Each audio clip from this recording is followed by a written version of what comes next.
Hi hello നമസ്കാരം. അതായത് എന്താന്ന് വെച്ചാൽ ഞാൻ കുറച്ച് ദിവസമായി വീഡിയോസ് ഒക്കെ അപ്ലോഡ് ചെയ്തിട്ട് എനിക്ക് എക്സാംസ് നടക്കുവാണേ. അപ്പോൾ അതുകൊണ്ടാണ് ഈ വീഡിയോ ഞാൻ പെട്ടെന്ന് എടുക്കുന്ന പറഞ്ഞത്. ഇങ്ങനെ വീഡിയോസ് ഒക്കെ കുറച്ച് ദിവസമായി ഞാൻ അപ്ലോഡ് ചെയ്തിട്ട് അപ്പം വെറുതെ ഇരിക്കുമല്ല, എനിക്ക് കുറേ പണികളുണ്ട്. അതിനിടയിൽ കൂടെ ഞാൻ വെറുതെ ചെയ്യാമെന്ന് വിചാരിച്ചു. ഞാൻ പറഞ്ഞാൽ എക്സാംസ് നടക്കുമായിരുന്നു. അത് കാരണം ഞാൻ ശരിക്കും പറഞ്ഞാൽ ആകെ പെട്ട ഒരവസ്ഥയായിരുന്നു. കാരണം എക്സാംസ് ഇങ്ങനെ അടിക്കടി വന്നുകൊണ്ടേ ഇരിക്കുമായിരുന്നേ. ഓ! എങ്ങനെയാണ് അതിന്ന് ഇപ്പോഴും ഞാൻ പുറത്തിറങ്ങിയിട്ടില്ല. കാരണം ഇനി 2 എക്സാമും കൂടെ ഉണ്ട്. പക്ഷേ ഇങ്ങനെ തുടരെ ഇങ്ങനെ കണ്ടിന്യൂസ് ആയിട്ട് നടക്കുന്നത് കാരണം പഠിക്കാനൊക്കെ ഭയങ്കര ടൈം കുറവായിരുന്നു. അപ്പൊ അത് കാരണം വേറൊന്നിലോട്ടും എനിക്കങ്ങോട്ട് ഫോക്കസ് ചെയ്യാനൊന്നും പറ്റിയില്ല. പിന്നെ ഇതിനിടയ്ക്ക് ഇപ്പം നമ്മുടെ ആറ്റുകാൽ പൊങ്കാല വന്നു. അപ്പൊ അതുകൊണ്ട് അങ്ങനെ ഞാൻ കുറേ സമയം അങ്ങനെ ബിസി ആയിപ്പോയി. ആറ്റുകാൽ പൊങ്കാല എന്ന് പറയുമ്പോൾ ഭയങ്കര ഒരു വികാരമാണല്ലേ? ശരിക്കും പറഞ്ഞു കഴിഞ്ഞാൽ എൻ്റെ ഒരു 16ാമത്തെ വയസ്സ് തൊട്ട് ഞാൻ പൊങ്കാല ഇടുന്നുണ്ടേ. അതായത് ഞാൻ കുഞ്ഞായിരിക്കുമ്പോ തന്നെ ഞാൻ അമ്മയുടെ കൂടെ കുഞ്ഞ് മീൻസ് 16 വയസ്സാണ് ഞാൻ ഉദ്ദേശിച്ചത്. അപ്പൊ തന്നെ ഞാൻ അമ്മയുടെ കൂടെ പോയിട്ട് അങ്ങനെ പൊങ്കാല ഇടാറുണ്ടായിരുന്നു. ഇപ്പഴും ഞാനിപ്പോ വളർന്നു, ഇത്രയായിട്ടും ഞാൻ ഓരോ പ്രാവശ്യം ഇടുമ്പോഴും സത്യം പറഞ്ഞു കഴിഞ്ഞാൽ എനിക്ക് ആ ഒരു ക്യൂരിയോസിറ്റി, ആ പൊങ്കാല ഇടാനുള്ള ഒരു ക്യൂരിയോസിറ്റിയും അല്ലെങ്കിൽ ആ ഒരു തിടുക്കം ഉണ്ടല്ലോ. പുതിയ ഡ്രസ്സ് വാങ്ങുന്നു, കലം, പാത്രം ഇതെല്ലാം സെറ്റാക്കുന്നു, അരി, ശർക്കര ഇതെല്ലാം സെറ്റാക്കുന്നു, പിന്നെന്താണ് പയർ. ഇപ്രാവശ്യം ഞാൻ മണ്ടപ്പുറ്റ് ഉണ്ടാക്കിയിട്ടുണ്ടായിരുന്നു. കാരണം എൻ്റെ അമ്മ എൻ്റെ കുഞ്ഞിനെ നോക്കുമായിരുന്നു. അപ്പോൾ അമ്മ വീട്ടിൽ ഇരുന്നത് കൊണ്ട് ഞാനാണ് പോയത്. മണ്ടപ്പുറ്റ് എന്ന് പറഞ്ഞൊരു സാധനമുണ്ട്. അതായത് ഒരു പ്രസാദമാണ് എനിക്ക് കൊടുക്കുന്നത്. അപ്പൊ അത് ഞാൻ ദേവിക്ക് കൊടുക്കുന്നതാണോ എനിക്കങ്ങനെ കറക്റ്റ് അറിയില്ല. നമ്മളെന്താ അങ്ങനെ ഉണ്ടാക്കി വെക്കുമല്ലോ. അങ്ങനെ ദേവിക്ക് പ്രസാദം കൊടുക്കുന്ന എന്താ അങ്ങനെ എന്തായാലും നമ്മൾ ഉണ്ടാക്കും. ദൈവമേ എന്നോട് ക്ഷമിക്കണേ. എനിക്ക് അങ്ങനത്തെ കൂടുതൽ കാര്യങ്ങളൊന്നും വലുതായിട്ട് എനിക്ക് അറിയില്ല. എന്നാൽ ഞാനൊരു ഭക്തയൊക്കെയാണ് കേട്ടോ. ഓക്കെ. അപ്പോൾ മണ്ടപ്പുറ്റ് ഉണ്ടാക്കാനായിട്ട് എനിക്കറിയില്ല. അപ്പോൾ അതെനിക്ക് അമ്മൂമ്മ ഹെൽപ്പ് ചെയ്തു തന്നു. എന്ന് വെച്ചാൽ അറിയില്ല എന്ന് വെച്ചാൽ നമ്മൾ നോക്കി പഠിച്ചു കഴിഞ്ഞാൽ നമുക്ക് പഠിക്കാവുന്നതേ ഉള്ളൂ. പക്ഷേ അമ്മൂമ്മയൊക്കെ ഉണ്ടാക്കുന്ന ആ ഒരു ടേസ്റ്റ് അത് നമ്മൾ ഉണ്ടാക്കി കഴിഞ്ഞാൽ കിട്ടത്തില്ലല്ലോ. അപ്പം അമ്മൂമ്മ എന്നെ ഹെൽപ്പ് ചെയ്തു. കാരണം എൻ്റെ അമ്മൂമ്മ എൻ്റെ കൂടെ, കുഞ്ഞമ്മ ഉണ്ടായിരുന്നു, എല്ലാവരും ഉണ്ടായിരുന്നു കേട്ടോ. വല്യമ്മ ഉണ്ടായിരുന്നു. ഈ പൊങ്കാല എന്ന് പറയുമ്പോൾ നമുക്കൊരു ആഘോഷം പോലെയാണ്. ഇല്ല സാധാരണ ഒരു പൊങ്കാല പോലെയല്ല. സാധാരണ പൊങ്കാല എന്ന് പറയുമ്പോൾ നമുക്ക് ഭയങ്കര ഭക്തി എല്ലാമാണ്. പക്ഷേ എങ്കിലും ആറ്റുകാൽ പൊങ്കാല എന്ന് പറയുമ്പോൾ അതൊരു എനിക്ക് തോന്നുന്നു ഒരു എന്താണ് ഫാമിലി മീറ്റപ്പ് കൂടിയാണെന്ന് എനിക്ക് തോന്നാറുണ്ട് പലപ്പോഴും. ഓക്കെ. എനിക്ക് തോന്നുന്നു മിക്ക സ്ത്രീകൾക്കും ഈ ഒരു ആറ്റുകാൽ പൊങ്കാല എന്ന് പറയുമ്പോൾ ഇതൊരു വല്ലാത്ത ഫീൽ തന്നെയായിരിക്കുമല്ലോ. അപ്പൊ അതിനെക്കുറിച്ച് പറയാനൊക്കെ നമുക്ക് ഭയങ്കര ഒരു എന്താ പറയണ്ടേ, അത് തന്നെ സംഭവം. ഓക്കെ. ഇനി പറയാൻ കണ്ടിന്യൂസ് ആയിട്ട് ഇനി വീഡിയോ ചെയ്യുന്നത് എനിക്ക് തോന്നുന്നു നെക്സ്റ്റ് വീക്കൊക്കെ പറ്റത്തുള്ളായിരിക്കും എന്നാണ് എനിക്ക് തോന്നുന്നത്. കാരണം എൻ്റെ എക്സാംസ് കുറെ ദിവസമായിട്ട് വീഡിയോസ് ഒന്നും ചെയ്യാത്തത് കൊണ്ട് വല്ലാത്തൊരു ഇറിറ്റേറ്റഡ് ആയിരുന്നു കേട്ടോ. കാരണം എനിക്ക് ഭയങ്കര ഇഷ്ടമുള്ളൊരു കാര്യമാണ് ഈ വീഡിയോസ് ചെയ്യുക എന്നുള്ളത്. എനിക്ക് ഭയങ്കര ഇഷ്ടമുള്ളൊരു കാര്യമാണ്. ഓക്കെ. പിന്നെ എൻ്റെ അമ്മയുടെ കുറെ ഫ്രണ്ട്സ് ഒക്കെ ഉണ്ടെന്ന് തോന്നുന്നു ഇതിനകത്ത്. ആൻറ്റിമാരൊക്കെ എൻ്റെ മറ്റൊരു രൂപമാണ് കാണുന്നതെന്ന് എനിക്ക് തോന്നുന്നു. ഞാൻ അത് ഒരുപാട് ഇങ്ങനെ സംസാരിക്കുന്ന പ്രകൃതമല്ല കേട്ടോ. അപ്പൊ ഞാനിങ്ങനെ സംസാരിക്കുന്നതൊക്കെ കാണുമ്പോൾ ചിലപ്പോൾ ചിലരെങ്കിലും വിചാരിക്കും, അയ്യോ ഈ കൊച്ചു ഇത്രയൊക്കെ സംസാരിക്കുമായിരുന്നോ, ഇത്രയും വായാടിയായിരുന്നോ എന്നൊക്കെ ചിലപ്പോൾ ചിലർക്കെങ്കിലും. എന്നെ അടുത്ത് നിൽക്കുന്ന ആൾക്കാർക്ക് എന്തായാലും അത് ഒരിക്കലും അങ്ങനെ ഒരു തോന്നൽ ഒരിക്കലും ഉണ്ടാകില്ല. അത് അതെനിക്കറിയാം. പക്ഷെ അല്ലാതെ ഇപ്പം അമ്മയുടെയൊക്കെ ഫ്രണ്ട്സ് കാണുമല്ലോ, നമ്മൾ കുറച്ച് മാന്യതയുടെ മുഖംമൂടിയൊക്കെ അണിഞ്ഞിങ്ങനെ ചിരിച്ച ആൻറ്റി, ഓക്കെ ആൻറ്റി എന്നൊക്കെ പറഞ്ഞ് നിൽക്കുന്ന ആ ഒരു ഇതായിരുന്നു അവരുടെയൊക്കെ മനസ്സിലെന്ന് എനിക്ക് തോന്നുന്നുണ്ട്. അതെല്ലാം ഞാൻ പാടെ തല്ലിക്കെടുത്തിയിരിക്കുകയാണ്. അത് പോട്ടെ, സാരമില്ല. ഞാൻ വീഡിയോ ചെയ്യുമ്പോൾ ഞാൻ ഒരു കാര്യം ഉറപ്പിച്ചൊരു കാര്യമാണ്. എൻ്റെ റിലേറ്റീവ്സ് ആണെങ്കിലും എൻ്റെ ഫ്രണ്ട്സിനാണെങ്കിലും ഒരു അപമാനം വരുന്ന രീതിയിൽ, അല്ലെങ്കിൽ അയ്യോ അവളിപ്പോൾ ഇങ്ങനെയൊക്കെയാണോ, അല്ലെങ്കിൽ അവൾ ഇങ്ങനെയാണോ ഇപ്പോൾ വീഡിയോ ചെയ്യുന്നത്, അങ്ങനെ ഒരു രീതിയിൽ. അപ്പം അമ്മ എൻ്റെ അടുത്ത് പറഞ്ഞ കാര്യം അങ്ങനെ തന്നെയാണ്. വീഡിയോ ചെയ്യുന്നതൊക്കെ ഓക്കെ, പക്ഷേ നമുക്കങ്ങനെ എന്താണ് ഒരു മോശമായിട്ടുള്ള രീതിയിൽ ആ രീതിയിൽ പോകരുത് എന്നാണ് പറഞ്ഞിരിക്കുന്നത്. അപ്പോൾ എന്താണ് ഞാൻ അതൊക്കെ പാലിക്കുന്നുണ്ട് എന്നാണ് എൻ്റെ വിശ്വാസം. ഓക്കെ. നിങ്ങൾ എൻ്റെ വീഡിയോ ആദ്യമായിട്ടാണ് കാണുന്നതെങ്കിൽ എൻ്റെ വീഡിയോ ഒന്ന് ലൈക്ക് ചെയ്യുക, എൻ്റെ ചാനൽ ഒന്ന് സബ്സ്ക്രൈബ് ചെയ്യുക. കൂടെ തന്നെ ഒരു ബെല്ലൈക്കൺ ഉണ്ട്. എനിക്ക് ഈ സംഭവം ഒന്നും പറഞ്ഞ് വലിയ ശീലമില്ല കേട്ടോ. അപ്പൊ അതുകൊണ്ട്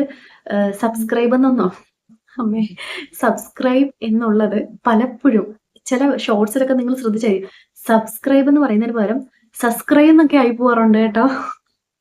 അയ്യോ, അത് ഞാൻ ഏതോ ഒരു ഷോർട്സിൽ ഞാൻ കേട്ടിട്ട് വിചാരിച്ചു, ഈശ്വര. അൺഫോർച്ചുനേറ്റ്ലി എനിക്ക് ഈ നാക്കിങ്ങനെ സ്ലിപ്പാവുന്നൊരു പ്രശ്നമുണ്ട് കേട്ടോ. ചില വാക്കുകൾ ഇതുപോലെ തന്നെ ഞാൻ പ്രസന്റ് ചെയ്തപ്പോൾ തലേദിവസം എനിക്ക് ടീച്ചർ പറഞ്ഞു തന്നതാണ്. ആ വാക്ക് എന്താണെന്ന് എനിക്ക് ഓർമ്മ കിട്ടുന്നില്ല. ടീച്ചർ പറഞ്ഞു തന്നെയാണ്, അഞ്ജന അങ്ങനെയല്ല, ഇത് ഇങ്ങനെയാണ് പറയേണ്ടത്. പക്ഷെ കറക്റ്റ് പ്രസന്റ് ചെയ്ത സമയത്ത്, അതായത് എനിക്ക് തന്നെ അറിയാം അത് ഇതാണ് ആ വാക്കെന്ന്, സത്യം അതിന്റെ കറക്റ്റുള്ള സംഭവം പ്രൊണൗൺസിയേഷൻ എന്താണെന്ന് എനിക്കറിയാം. പക്ഷെ ചില സമയങ്ങളിൽ എൻ്റെ നാക്കങ്ങ് സ്ലിപ്പായി പോവും. അങ്ങനെ അത് ഞാൻ അങ്ങ് തെറ്റിച്ചു. പക്ഷെ അത് നന്നായിട്ട് പ്രസന്റേഷൻ നന്നായിരുന്നു. എനിക്ക് നല്ല അഭിപ്രായമൊക്കെ ആയിരുന്നു. പക്ഷേ അറ്റ് ലാസ്റ്റ് ഇങ്ങനെ അതിൽ നിന്ന് ഒരാളിങ്ങനെ പറഞ്ഞു, "അതെങ്ങനെയാണ് പ്രൊനൗൺസ് ചെയ്യേണ്ടത്?" അപ്പം ഞാൻ അല്ല കഴിഞ്ഞ ദിവസം എനിക്ക് ടീച്ചർ പറഞ്ഞതിന് ശേഷം പെട്ടെന്ന് എനിക്കത് ഇങ്ങനെ വരുന്നുള്ളൂ എന്ന് ഞാൻ പിന്നെ അങ്ങ് പറഞ്ഞു അവരടുത്ത്.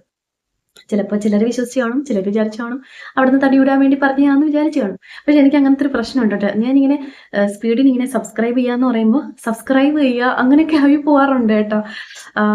പോട്ടെ, നിങ്ങൾ എത്ര പേര് അത് ശ്രദ്ധിക്കുന്നുണ്ടോ എന്തോ. നിങ്ങൾ എൻ്റെ വീഡിയോ ഒക്കെ മര്യാദയ്ക്ക് കാണുന്നുണ്ടെങ്കിലല്ലേ അതൊക്കെ അറിയാൻ പറ്റും. അതവിടെ നിൽക്കട്ടെ. ആരോ ഒരാൾ എനിക്ക് കമന്റ് ചെയ്തു, എന്താ ഓപ്പൺ മൈൻഡ് ആണ് എന്നൊക്കെ പറഞ്ഞിട്ട്. എനിക്ക് താങ്ക് യു സോ മച്ച്. നിങ്ങൾ എന്നെ ഒരിക്കലും ഇതുവരെ കണ്ടിട്ട് പോലും ഇല്ല, നിങ്ങൾ എന്നെ വീഡിയോസിൽ മാത്രമേ കണ്ടിട്ടുള്ളൂ. പക്ഷേ അത് ഏറെക്കുറെ കറക്റ്റായ കാര്യമാണ് കേട്ടോ. പക്ഷെ അങ്ങനെ ഓപ്പൺ മൈൻഡ് ആകുമ്പോൾ ഒരു കുഴപ്പം എന്താണെന്നറിയോ, നമ്മൾ എന്ത് കാര്യവും ഓപ്പൺ ആയിട്ട് പറയും.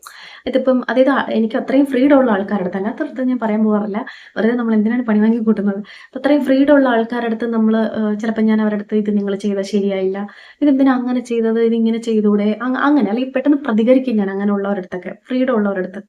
അപ്പോൾ അത് പലർക്കും പലപ്പോഴും അത് ഇഷ്ടപ്പെടാറില്ല, ചിലരത് അംഗീകരിക്കാറില്ല. അങ്ങനെയൊക്കെ കുറച്ചപ്പോൾ നമ്മളെ കുറച്ച് എന്താണ് കണ്ണിലെ കരട് എന്നൊക്കെ പറയില്ലേ, അതുപോലത്തെ ഒരു അവസ്ഥയിലൊക്കെ പോകാറുണ്ട് ചില സമയങ്ങളിലൊക്കെ. അപ്പോൾ അതെനിക്ക് പലപ്പോഴും ദോഷമായിട്ടേ വന്നിട്ടുള്ളൂ. എനിക്ക് ഇതുവരെ അതൊരു നല്ലതായിട്ട് പലപ്പോഴും അല്ല, ചില കാര്യങ്ങളിലൊക്കെ എൻ്റെ ഫാമിലി ലൈഫിൽ എനിക്കത് വളരെ നല്ലൊരു കാര്യമാണ്. അതെപ്പോഴും എൻ്റെ ഹസ്ബൻഡ് അപ്രീഷിയേറ്റ് ചെയ്യുന്ന ഒരു കാര്യമാണ്. പക്ഷേ ഫാമിലി ലൈഫിൽ അത് ഓക്കെയാണ്. പക്ഷെ അത് അല്ലാതെ എനിക്കത് ഓക്കെ ആയിട്ട് എനിക്ക് ഫീൽ ചെയ്യാറില്ല കേട്ടോ.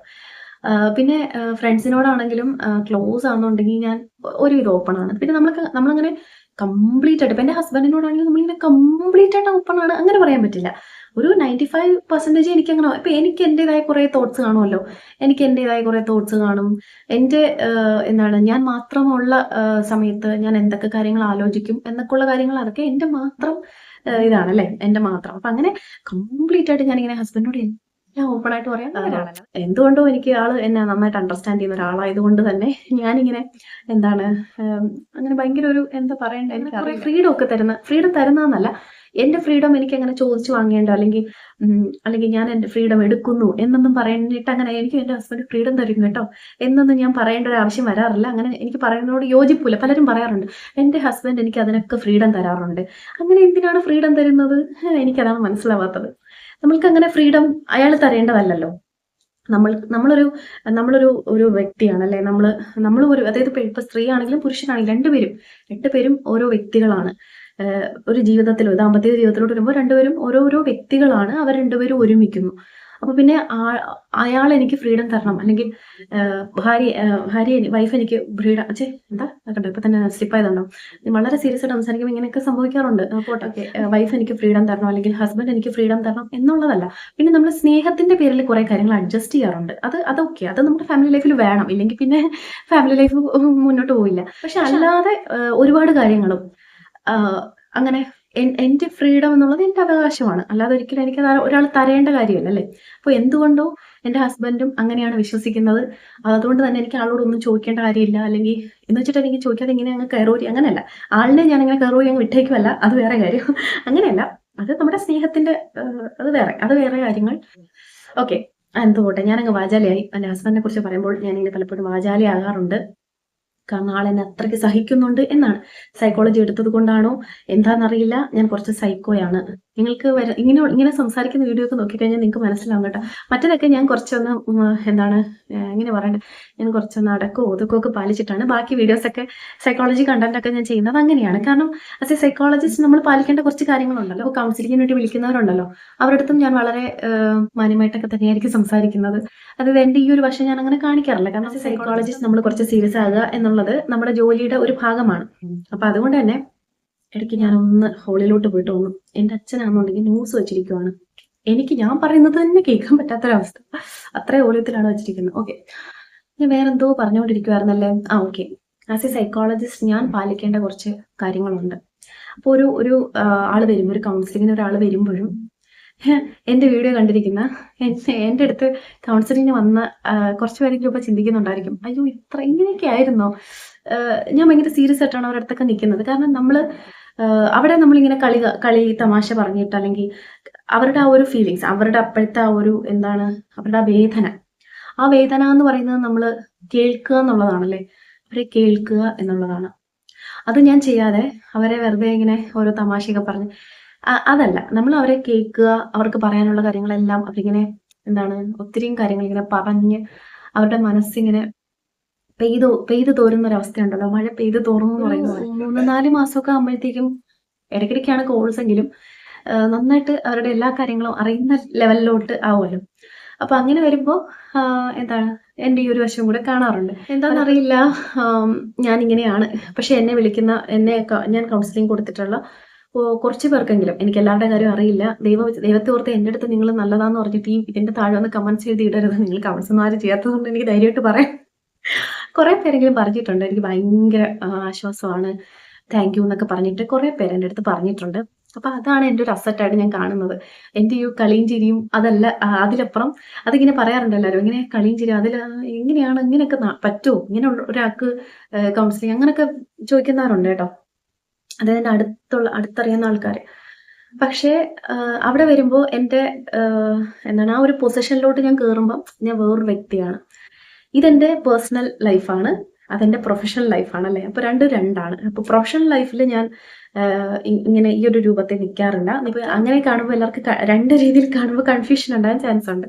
അതെന്റെ പ്രൊഫഷണൽ ലൈഫ് അല്ലേ. അപ്പൊ അതിൽ ഞാൻ എൻ്റെ പേഴ്സണൽ ആയിട്ടുള്ള ഈ ഒരു ഇത് ഞാൻ കാണിക്കേണ്ട കാര്യമില്ല. പക്ഷെ ഇവിടെ എന്ന് വെച്ച് കഴിഞ്ഞാൽ രണ്ടും മിക്സ്ഡ് ആയിട്ടുള്ള സ്ഥലമാണ്. എൻ്റെ പ്രൊഫഷണൽ ആയിട്ടുള്ള കാര്യം, അത് സൈക്കോളജി റിലേറ്റഡ് ആയിട്ടുള്ള വീഡിയോസ് ഉണ്ട്, എൻ്റെ ഈ ഒരു പേഴ്സണൽ ആയിട്ടുള്ള വ്ളോഗ്സ് ഉണ്ട്. അപ്പോൾ അങ്ങനത്തെ ഒക്കെ വീഡിയോസ് ഉണ്ട്. അങ്ങനെ എല്ലാം കൂടെ മിക്സഡ് ആയിട്ടുള്ള ഒരു അവിയൽ പരുവമാണ് എൻ്റെ ഈ ചാനൽ എന്ന് പറയുന്നത്. അപ്പൊ അതുകൊണ്ട് ഇവിടെ നിങ്ങൾ രണ്ടും കാണുന്നു എന്നുള്ളതാണ് സത്യം. അപ്പൊ അതുകൊണ്ട് എൻ്റെ അടുത്ത് വന്നിട്ടുള്ള ആൾക്കാരൊക്കെ വിചാരിക്കും, അയ്യോ ഇങ്ങനത്തെ ഒരു രൂപം ഉണ്ടായിരുന്നോ എന്നൊക്കെ വിചാരിക്കാൻ ചാൻസ് ഉണ്ട്. അപ്പോൾ അത്രയ്ക്ക് എനിക്ക് പറയാനുള്ളൂ. എനിക്ക് എൻ്റെ വീഡിയോസ് കാണുന്നവരോട് എനിക്ക് വീണ്ടും വീണ്ടും സ്നേഹം മാത്രം. സ്നേഹം സ്നേഹം സ്നേഹം അത്ര തന്നെയാണ്. എനിക്ക് ഉറക്കം വരുന്നുണ്ട്. ഞാനിത് രാത്രിയാണ് കേട്ടോ വീഡിയോ ഒക്കെ ചെയ്യുന്നത്. എൻ്റെ മോനെ ഉറക്കിയിട്ടാണ് ഞാൻ ചെയ്യുന്നത്. എനിക്ക് ഉറക്കം വരുന്നുണ്ട്. എങ്കിലും ഞാനിങ്ങനെ ഇരിക്കുവാണ്, ഉറങ്ങി തൂങ്ങി. ഓക്കെ. അപ്പൊ ഞാൻ നേരത്തെ പറഞ്ഞല്ലോ, എൻ്റെ ഫാമിലി അല്ലെങ്കിൽ ഫ്രണ്ട്സ് ആണെങ്കിലും പറഞ്ഞിട്ടുണ്ട് മാന്യമായ രീതിയിൽ വീഡിയോസ് ചെയ്യുക എന്നുള്ളത്. അത് എൻ്റെയും കൂടെ ആവശ്യമാണ്. ഞാൻ അവർക്ക് കൊടുത്ത വാക്കാണ്. അപ്പൊ അതുകൊണ്ട് ഈ ചാനൽ ക്ലിക്ക് ആവാനും കുറച്ച് ടൈം എടുക്കുമായിരിക്കാം മേ ബി. കാരണം ഞാൻ പറഞ്ഞല്ലോ, നമുക്ക് എപ്പോഴും നെഗറ്റീവാണ് ഇപ്പം ആൾക്കാരെല്ലാം ഫോക്കസ് ചെയ്യുന്നത്. അവർ നെഗറ്റീവ് ആയിട്ടുള്ള കാര്യങ്ങളാണ്. പിന്നെ അത്രയും നമ്മൾ ആൾക്കാർക്ക് അത്രയും നമ്മൾ അവരെ കയ്യിലെടുക്കണം എന്നുണ്ടെങ്കിൽ അത്രയും അവരെ ഇഷ്ടപ്പെടണം അല്ലേ. നിങ്ങളെയൊക്കെ കയ്യിലെടുക്കുക എന്ന് പറയുന്നത് അത്രയും വലിയൊരു ടാസ്ക് ആണ്. കാരണം എന്നെ വലിയ പരിചയമില്ല, ചിലപ്പോൾ നിങ്ങൾ എന്നെ ആദ്യമായിട്ട് കാണുന്നു, അപ്പം പരിചയമില്ല. അപ്പൊ അതുകൊണ്ട് തന്നെ എന്തിനാണ് ഇപ്പൊ ചാനൽ സബ്സ്ക്രൈബ് ചെയ്യേണ്ട ആവശ്യം എന്താണ്, അങ്ങനെയൊക്കെയല്ലേ ചിന്തിക്കത്തുള്ളൂ. അപ്പൊ അതുകൊണ്ട് ക്ലിക്കാവാൻ കുറേ സമയം എടുക്കുമായിരിക്കാം. പക്ഷെ ഞാൻ അത് വിശ്വസിക്കുന്നുണ്ട്. എപ്പോഴെങ്കിലും എന്നെ അക്സെപ്റ്റ് ചെയ്യുന്ന കുറേ ആൾക്കാരുണ്ടാവും. ഇപ്പം എൻ്റെ വീഡിയോസ് കണ്ട് സബ്സ്ക്രൈബ് ചെയ്ത ആൾക്കാർ ഇതിനകത്ത് കാണുമല്ലോ. എന്നെ ഒരു പരിചയമില്ലാതെയൊക്കെ സബ്സ്ക്രൈബ് ചെയ്ത്. അപ്പൊ അതൊക്കെ എങ്ങനെ എനിക്കറിയില്ല. അപ്പൊ അതുപോലെ ഒരുപാട് ആൾക്കാർ ഇനിയും വരും എന്ന് ഞാൻ പ്രതീക്ഷിക്കുന്നുണ്ട്. ഒരു വിശ്വാസം അത്ര തന്നെ. Okay, thank you so much. എൻ്റെ വീഡിയോ കണ്ടുകൊണ്ടിരിക്കുന്നവരോട് താങ്ക് യു സോ മച്ച്. എൻ്റെ ചാനൽ സബ്സ്ക്രൈബ് ചെയ്തവരോട് താങ്ക് യു സോ മച്ച്. എൻ്റെ ചാനൽ ഇതുവരെയും നിങ്ങൾ സബ്സ്ക്രൈബ് ചെയ്തിട്ടില്ല എന്നുണ്ടെങ്കിൽ ഒന്ന് സബ്സ്ക്രൈബ് ചെയ്യുക. സൈക്കോളജി റിലേറ്റഡ് ആയിട്ടുള്ള വീഡിയോസ് ആണ് ഞാൻ ഫോക്കസ് ചെയ്തിരിക്കുന്നത്. അതിനിടയിൽ ഇത്തരത്തിലുള്ള ചെറിയ എൻ്റെ റിലാക്സേഷന് വേണ്ടിയിട്ടുള്ള എനിക്കിതൊരു റിലാക്സേഷൻ ആണ് കേട്ടോ. എന്താ പറയുക, മറ്റുള്ള വീഡിയോസ് ഞാൻ കുറച്ച് എയർ പിടിച്ചിട്ടാണ് ചെയ്യുന്നത്. അതായത് ഞാൻ പറഞ്ഞല്ലോ, അത് അത്രയും സീരിയസ് ആയിട്ടുള്ള കാര്യങ്ങൾ നമ്മൾ അങ്ങനെ തന്നെ ചെയ്യണമല്ലോ. പക്ഷെ ഇതെന്ന് പറയുന്നത് എൻ്റെ റിലാക്സിങ് ആയിട്ടുള്ള വ്ളോഗാണ്. എൻ്റെ റിലാക്സിങ് ആയിട്ടുള്ള ടൈമാണ്. നിങ്ങളോട് ഇങ്ങനെ സംസാരിക്കുന്നതെന്ന് പറയുന്നത് എനിക്ക് ഭയങ്കര സന്തോഷം തരുന്ന ഒരു കാര്യമാണ്. മറ്റത് എനിക്ക് സന്തോഷം തരുന്നുണ്ട്. പക്ഷെ ഇതെന്ന് പറഞ്ഞു കഴിഞ്ഞാൽ ഞാനായിട്ടിരുന്നാൽ മതി. മറ്റെന്ന് വെച്ചാൽ അങ്ങനെയല്ല, ഒരു സൈക്കോളജിസ്റ്റ് ആയിട്ടിരിക്കുന്നു. അതിലുപരി എനിക്കതിൽ ഒരുപാട് എൻ്റെ പേഴ്സണാലിറ്റി ഒന്നും ഞാൻ എടുത്ത് കാണിക്കേണ്ട കാര്യമില്ല അവിടെ. അപ്പോൾ ഇതാണ് ഞാൻ, ഒറിജിനൽ ഞാൻ ഇതാണ്. അത് ഡ്യൂപ്ലിക്കേറ്റ് എന്നല്ല കേട്ടോ ഉദ്ദേശിക്കുന്നത്. അവിടെ അതാണ് വേണ്ടത്. അത്തരം വീഡിയോസിൽ അതാണ് വേണ്ടത്. ഞാൻ ഇനി ചെയ്യാൻ പോകുന്ന വീഡിയോ എന്താണെന്നറിയോ, പാരൻസിന് വേണ്ടിയിട്ടുള്ള വീഡിയോ ആണ്. നിങ്ങൾ ഉറപ്പായിട്ടും മിസ്സാക്കാതെ കാണണം. അത് വളരെ ഇമ്പോർട്ടൻ്റ് ആയിട്ടുള്ള ഒരു ടോപ്പിക്കാണ്. സോ ഇപ്പം ഞാൻ കുറച്ച് ദിവസമായിട്ട് ചെയ്യുന്ന റിലേഷൻഷിപ്പ് ബേസ്ഡ് ആയിട്ടുള്ള വീഡിയോസ് ആണല്ലേ. അപ്പം അതിൽ നിന്നൊന്ന് മാറ്റി പിടിക്കുവാണ്. പാരൻസിന് വേണ്ടിയിട്ടുള്ള വീഡിയോസ് ആണ് കേട്ടോ അടുത്ത. അതുവരേക്കും thank you so much. By.